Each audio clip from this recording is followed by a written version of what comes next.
And welcome to Inside Albania with me, Alice Taylor. This week, the main topic is going to be media freedom. Now, we're also going to be talking about the recently approved Disinformation Committee, which is going to be set up in Parliament. We're also going to be taking a look at a new report looking at geopolitical threats, issues and challenges in Kosovo, Serbia and the wider Western Balkan region. On Wednesday, international media freedom advocacy group Reporters Without Borders came to Albania to hold a one-day conference. This was in partnership with the Albanian Media Council. Now, the idea was to sit with local media stakeholders, journalists, pedagogues, everyone in between, and to discuss the challenges faced by the sector. Then they have come together to create proposals which will be made public, and if the government wants to consider them, etc., they are welcome to do so. Now, I'm joined today by Pavel Saslai, the head of Europe and the Western Balkans at Reporters Without Borders.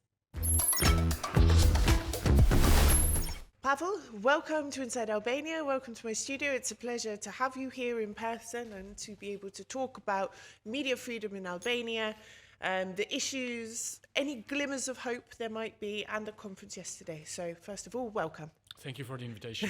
How are you enjoying Albania so far? Albania is a beautiful country. It's a very important country in the Balkans. And I think that journalists and citizens deserve better than what they actually have to go through right now. And, well, this goes into my first question. Albania ranks worst in the region, last in the region, and second last in Europe in the Western Balkans in last year's World Press Freedom Index. That makes me feel quite depressed, to be honest, that we're ranking last out of, I think, second to last out of 40 countries and last out of the Balkan region. Why is it so bad here? Is it that other countries are doing a lot better and are progressing quickly and we're being left behind, or are we really that bad? Look, in the Western Balkans, there are two groups of countries. Albania is in the worst group with Serbia and Bosnia. And the situation here is really, really difficult for journalists, for press freedom, and for the right to information of the citizens, their right to quality information. And there are really systemic causes to these problems. And unfortunately, I have to observe that since I came here last time in November 2022, there has been no significant change. In fact, there has been a stagnation. And yesterday at the conference that RSF organized with the Media Council of Albania, I think there was a general agreement on the problems. These vary from safety of journalists, physical attacks, smear campaigns, gag lawsuits, to insufficient implementation of the legislation on access to information and protection of confidentiality of sources, lack of sustainable revenue models of media associations, distorted independence, copyright enforcement, and advertising market, and of course, the elephant in the room. It was not the elephant in our room yesterday, but often it is the case here in Albania, is the concentration of major media in the hands of owners, using them as tools of political and economic influence, coupled with low standards of transparency of ownership and funding. And we can go on like this, talk about the lack of independence of the media regulator, of the public media, and we can finish with breaches of journalistic ethics and of the general trust in media. So it's not just, we can't just say it's the government's fault, it's the media owner's fault, it's the journalist's fault. This is a problem which is due to multiple parts of society. It's the public, they don't trust the media.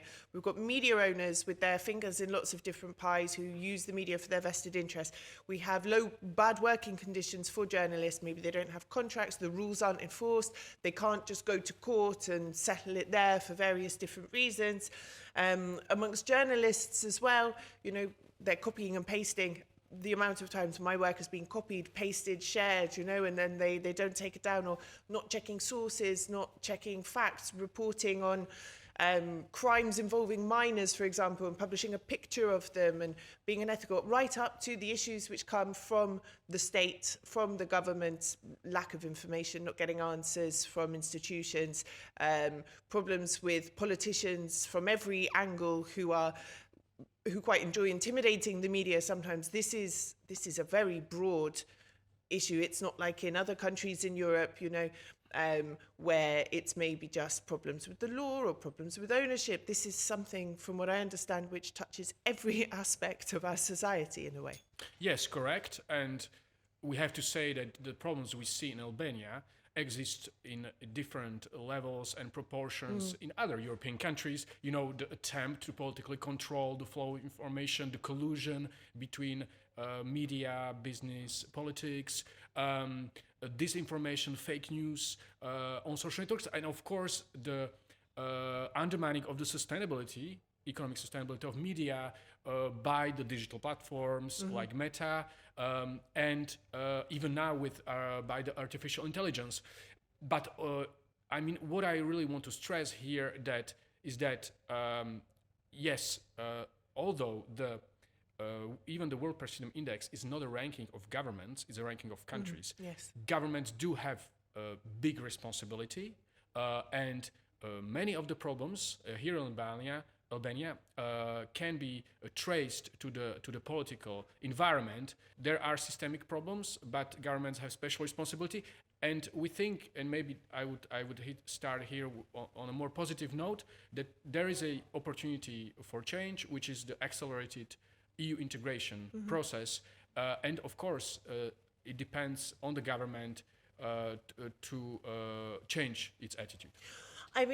I would argue as well that this issue with politicians in Albania, it's not just from this government. If you look at what was happening before with previous governments, and I've been pressured by politicians from both sides of the political, actually probably more by the opposition. I was taking photos in a protest in December 2022, and I was threatened, and two protesters tried to climb over a barrier to, I assume, attack me. And when I wrote about it on social media, I received harassment saying that I should take this information down because it makes them look bad, etc. It happens from all angles.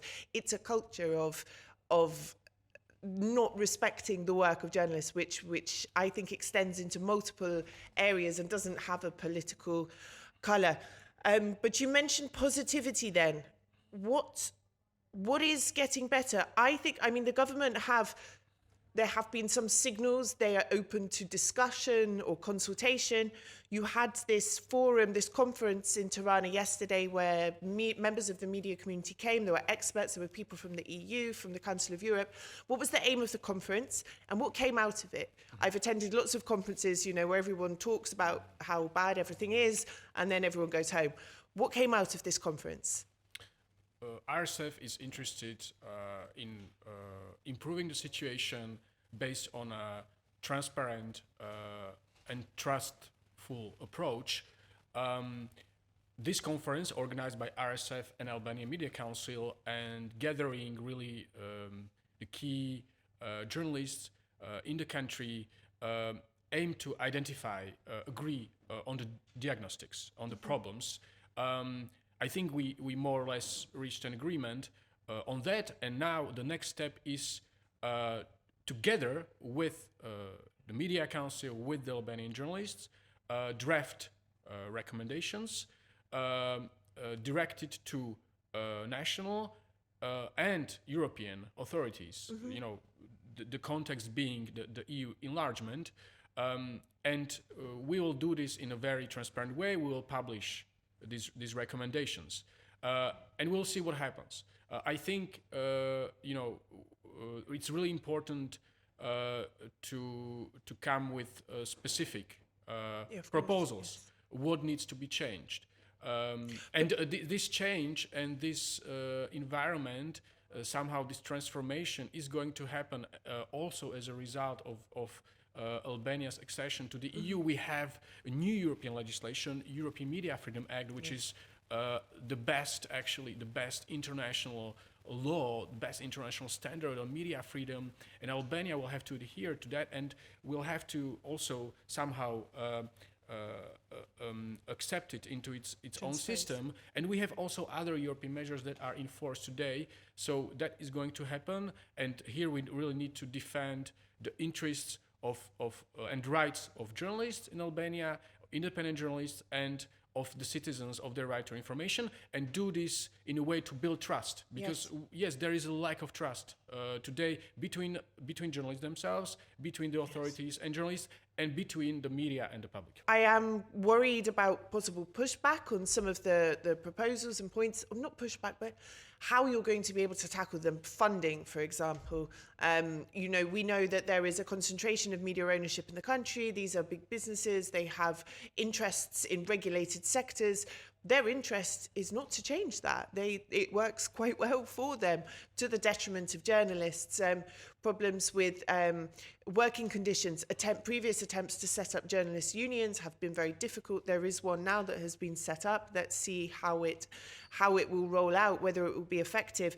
But I do see there are issues here where the media actors within the media ecosystem won't want to change, because how it is now benefits them.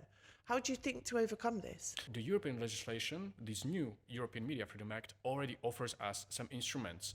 And it's a binding legislation that also Albania will have to adhere to if it wants to enter the EU. This is about, there are provisions there about transparency of ownership and funding. There is also a provision about the independence of editorial offices of private media, not only public media, but also private media. So I think really the key issue here is that if Albania wants to enter the EU, and a vast majority of Albanians do want that, there must be, I think there will be local pressure to change the situation. How exactly these laws will look like, I think that's really a question for the local journalist. But yes, I mean, these problems do exist also in France, but not in this proportion. But we will do our best also to look into international best practices, how these problems have been addressed successfully in some countries, and it has been the case. It's complex when it comes to how media can fund themselves. I know from my experience with the previous portal, that we ended up with no money and had to close. It's subscription models, for example. Albania is a mainly cash-based economy. People don't really use cards. It's increasing more, but they don't really use them so much. It's a very poor country. We have hundreds of online portals, channels, social media. People don't want to spend 2, 5, 10 euros a month for content, and then if you ask for donations, this is not reliable. It doesn't allow media to plan forward.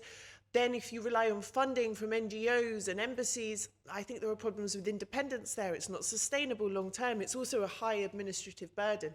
So we need to figure out in an Albanian context, if the money is not coming from a big business, another regulated sector, or in the case of some media, political parties or the black market, how are we going to ensure that we are sustainable in the long term? This is going to be the big challenge. I come from also a post-communist country, Slovakia, which currently has government hostile to journalists. But there are these very strong independent media with very successful subscription models. And it's a country that historically has been poorer than the Western European countries, and these subscription models, they did develop. I believe it's possible in Albania, and of course there is an interest not to develop it and depend on politically distributed advertisement in total opacity and for favors in terms of independence. But I believe it's possible. If it's possible in Slovakia, if it's possible on this small market, there are also other countries. So, but we really do need also a a government in Albania that is friendly with journalists and that shows real willingness to support press freedom. For the moment, we don't really see it. This is what I hear a lot here in Albania from various actors. We, of course, we will be very vigilant about any proposal that the government makes, and I'm concerned about this commission on disinformation that is being created in the parliament by the ruling majority. We are very vigilant, and we will try to work with the local journalists to improve their conditions of work. And in fact, so this commission, I was going to talk about it after, but I'll talk about it now since you're here. So the Interior Minister announced last week on Facebook that this committee would be created. It's been voted on now. It will be... it's going to happen. The Speaker of Parliament has contacted the US State Department to ask for their assistance, oversight, expertise in it. And actually the opposition, or the leader of the opposition parliamentary group, I get a bit confused because the opposition's so split up at the moment, I'm not really sure who's in charge of what. Gazmund Bardi has said that any reference to media must be removed from the scope of the commission, and that it's necessary to handle the matter sensitively and with great care. So I think people's antennas are sort of twitching slightly at this. Obviously, after we had the anti-Spifia, the law that they tried to do a few years ago, I think the possible inclusion of media in this commission, people were sort of immediately on edge. But I think people are going to be switched on to this, and if it is involving the US State Department and the EU, potentially we could benefit from that oversight, but we don't really know much about it for now, so we have to just be vigilant and yes, I mean, look, it's totally legitimate to fight against disinformation, this malign interference from dictatorships like Russia. I mean, this is a big problem in the EU, but I'm not sure it's a burning problem in Albania. And we have this context here, and as you mentioned, the anti-defamation package, it was a very bad experience, and RSF has also fought against it, and finally, during my last visit, it was withdrawn eventually. So,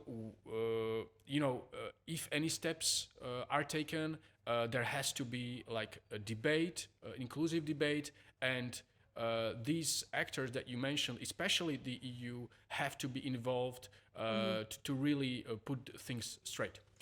I think, yes, I agree. I don't think external influence and misinformation is a big burning issue. It's not at the moment, and especially when you compare it to the other countries in the Western Balkans, but we do have issues with it internally as well, which I think is an issue. But then, that line between media, what's published on social media, who's funding NGOs, etc., this line has to be drawn very carefully.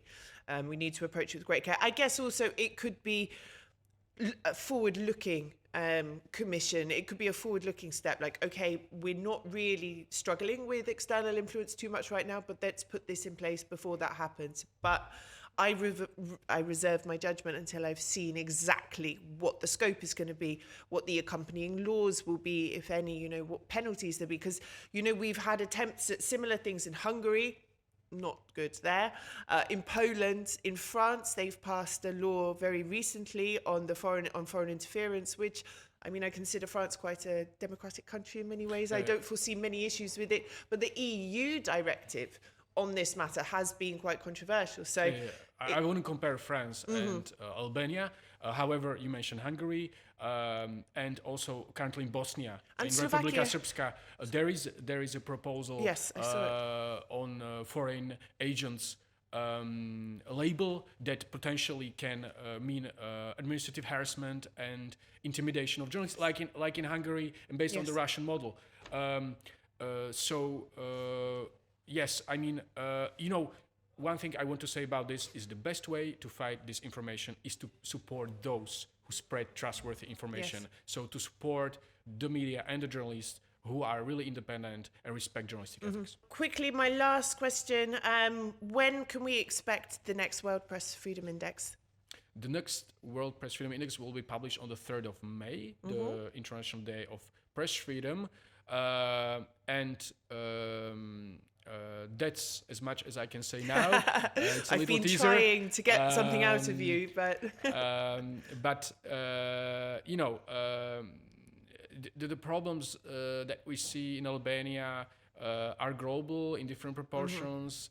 Political attempts on press freedom, disinformation in the online space, especially propaganda, and of course lack of trustworthiness, lack of trust in general in the media, and RSF, is fighting for the public interest of right of citizens to information, and for that we really need a strong independent media.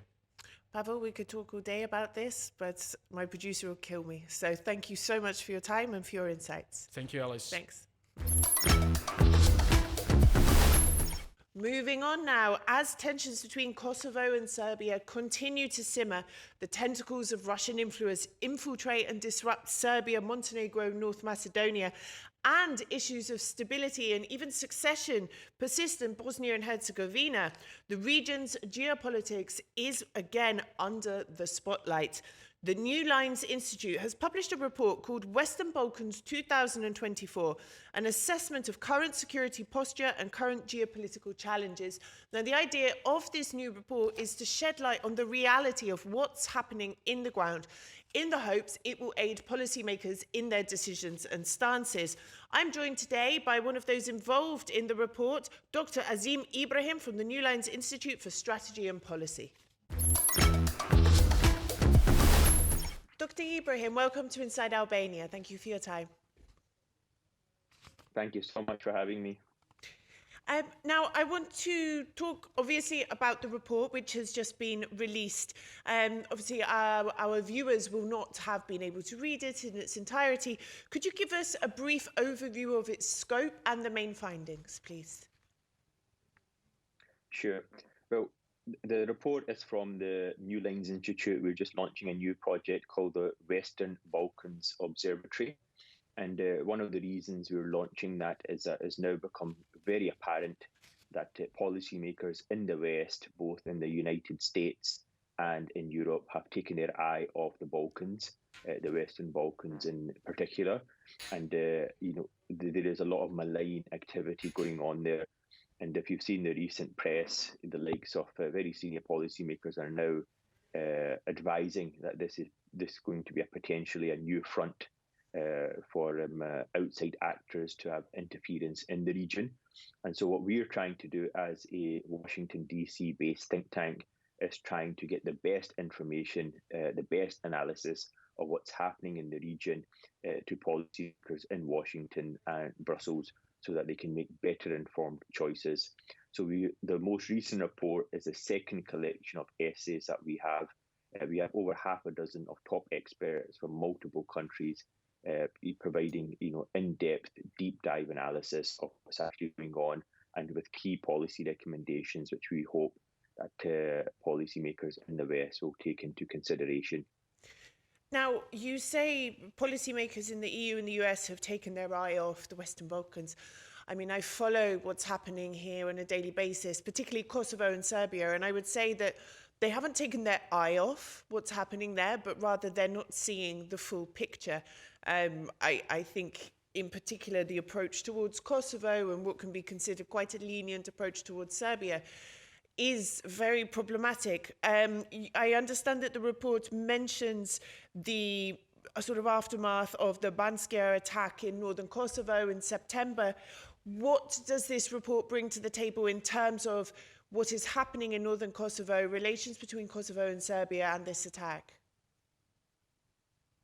Yeah, well, what this report brings is that the United States essentially has to get much more involved.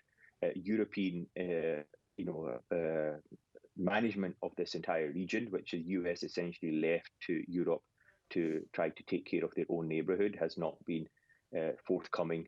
And Europe essentially has demonstrated nothing but weakness in the region in the face of Russian interference in particular, but also other actors as well, including the Chinese and through their proxy organizations, whether they be in Serbia, Greater Serbia, or Republika Srpska.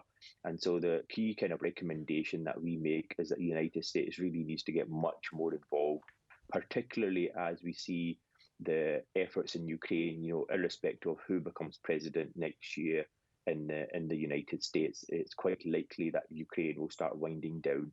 And it's also thus quite likely that the likes of Putin will start looking for other regions in their backyard to cause more kind of chaos. Mm-hmm. And so the US needs to really up its efforts and get much more involved in this region and not leave it to the Europeans, which has been, and you can't express it in any other way, but a dismal failure. But I mean, in terms of the geopolitical relations with Russia and China, what is the state of these at the moment? I mean, in the context of Serbia, Kosovo, Montenegro, Bosnia and Herzegovina in the region, how are the relations? What is the influence of China? Is it different to the influence of Russia, for example? Can you give us a bit more background on this? Yeah, so the way these two countries operate are very different. Russia, I think the best way you could describe it is essentially a troublemaker that wants to cause chaos in the region, but that will take up resources from Europe and from NATO. And those resources can then be diverted from other parts of Europe, the likes of Ukraine and others. And so their principal objective seems to be to cause chaos, to cause disinformation, and to essentially cause confusion amongst the populace. China, on the other hand, is much more interested in what you would describe as economic colonization, is essentially trying to get countries to take these very large loans, development loans, infrastructure loans. You see this very aptly in Montenegro, for example, where they built the very famous bridge to nowhere. And this is a very different strategy that China is utilizing. Mm-hmm. And what China is actually interested in is political stability. They want to have a stable politics so that they can continue with their economic expansion. And so they don't really have much consideration of whomsoever is in power, whether it's an authoritarian government or whether it's a democratic government. They are much more interested in stability, which is the opposite goal of what Putin is actually after. But at the same time, China's ambition is to create client states in which become part of the Chinese sphere of influence, and that will always support Beijing simply because these countries are so indebted to Beijing that they have no independent foreign policy. They will always be supporting China when it comes to the likes of Taiwan or when it comes to any other, interest that China may be interested in. We mentioned Russia and China. Are there any other malign influences in the region or sort of ones to be concerned about? Azerbaijan, for example, with gas pipelines. Turkey seems to be quite big on infrastructure. They've done an awful lot in Albania when it comes to reconstruction after the earthquake, yet in their own country, they haven't really done so much. So I'm wondering, does your report touch on other possible influences in the region? Yeah, our report touches on the entire security architecture. There's more than one actor, and there's more than two actors outside just Russia and China. But I'm not sure how malign and how influential many of these actors actually are in terms of changing the political dynamics within these countries itself. China and Russia are very big players, very powerful, very wealthy. And as you rightly said, China has a very different modus operandi. And it was very interesting that there was a report done by the Kiel Institute of Global Economics in Germany, which examined 100 of the publicly available Belt and Road Initiative contracts. And in each of these contracts, they found that there is a specific clause that says that a country cannot change its foreign policy towards China. Otherwise, those loans can be recalled. In terms of countries in the region, which do you consider at the most at risk from Chinese and Russian influence? I mean, I have in my mind an idea, but from your perspective as an expert. Yeah. So it seems to me that the ones that are in the front line for Chinese influence are essentially all of them. China is trying to have inroads to every one of these countries. But for the Russians, it seems that the priority seems to be Kosovo. and Bosnia Herzegovina, and through their proxies in Serbia, they are making through the proxies in Serbia, they are causing chaos in Kosovo between the populace, between the north and the south, and at the same time, through their proxies in Republika Srpska, they are pushing for independence and much more kind of closer, alignment with the greater Serbia through their through Republika Srpska. And in your view, and I've asked this to almost every guest who I have on the show talking about these issues, why are the EU and the US not doing more to rein in Russian influence, but also to rein in Serbia, which is being used? There are proxies active there. It's being used as a base to sow discord. Why are they not doing more? Is this a lack of understanding, of knowledge, of information, which your report seeks to sort of plug that gap?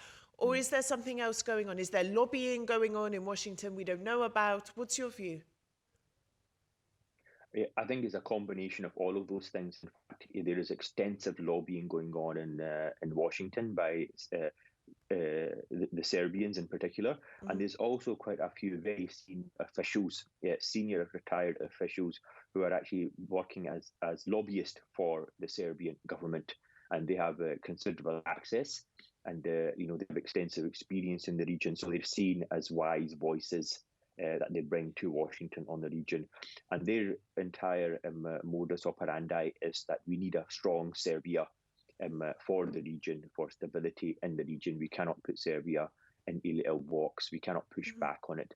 At the same time, there is extensive lobbying going on in Brussels, in the European Union, by the Croats. And I think it's quite well known that the Croats in particular have a considerable amount of influence in the European Union. When you say the Croats have been lobbying in Brussels, is this to the detriment of Kosovo? Is this pro-Serbia, or is this in general wider? In what context are you saying here? Yeah, they are essentially lobbying to further their own particular interest and undermine the interest of other countries, which they see, particularly Bosnia, Herzegovina, and to try to stifle the NATO path to NATO membership for the likes of Bosnia and possibly Kosovo in the future, and trying to ensure that Kosovo is not recognised by many elements in Europe as an independent country. So these are the kind of focus of the kind of areas that they are focusing on. But it's essentially what they are doing is just creating confusion, and they are not trying to necessarily mislead European policymakers. They are simply trying to confuse them. And so Europe is unable to try to come to a single consensus between the various countries.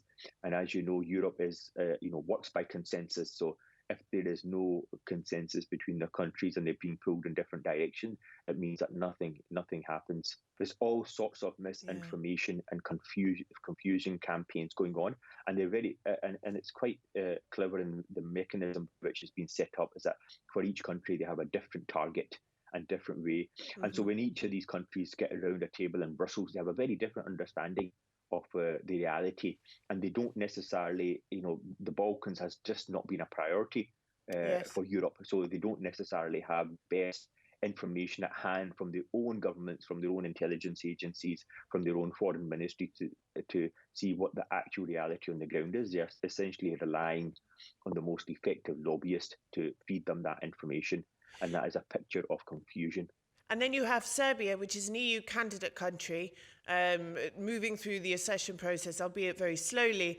And then the EU is thinking, oh, they're quite close to Russia. We want to keep them close. We don't want to push them further away. So against that backdrop, which you've just described as sort of chaos, misinformation, misunderstanding, everyone with diverging views, opinions and agendas, and then the EU going, oh, we kind of want to keep our friends close, that is probably how we've ended up in this mess at the moment. Yeah, absolutely. And this is where, the US and Europe, most unfortunately, are willing to compromise their own values. And their own values is essentially the only power that they have, the soft power that they have. Is their values-based the international rules-based order, but they're willing to compromise that, in the attempts of trying to keep Serbia within its sphere of influence, Yes. and trying to keep it outside, the influence of Putin. And that simply is completely ineffective, Of because course. the likes of Serbia are able to thus play both sides quite effectively. My last question. Yeah. Albania doesn't feature so much from what I saw. Would you Mm. consider Albania is one of the more freer countries in the region? It's also interesting, the government here has announced it's creating a commission on disinformation and foreign influence. But yet, I don't see a huge amount of foreign influence here. You know, we're pretty immune to influence from Russia. This is maybe a historical and a language thing Yeah. as well. But is Albania one of the more secure countries in the region, in your view? Yeah, so we're at the very early stages of our project. So our next actually anthology of reports is going to be focusing on Albania, and you might be right that there's not a significant amount of disinformation going on in Albania, but this is something that we will have to look into and on a much more extensive and deeper basis, because the nature of misinformation is that you do not know it's misinformation. It's just classified as factual, the factual reality. So we have to look into this and actually do a much deeper examination of the extent of kind of misinformation. One thing we'd like to really see, and one thing that we're trying to promote with our think tank, is much more regional cooperation between the countries. And this is something that we're actually planning in the very near future, to have a summit in the region with representatives, scholars and academics from all the different countries, and trying to share best practice, trying to share what their experiences are. And this seems to be really lacking, and it's most unfortunate this hasn't been done already. Well, I want to congratulate you all for your work, and I hope this lands on the right desks, because here, seeing, the disparity between what's going on in the region and what these people in Washington and Brussels come out and say, it's quite disheartening, and it's quite concerning. And we've seen the consequences of this already in last September. So thank you for your work, and I hope it makes a difference. Thank you so much, Alice. Much appreciated.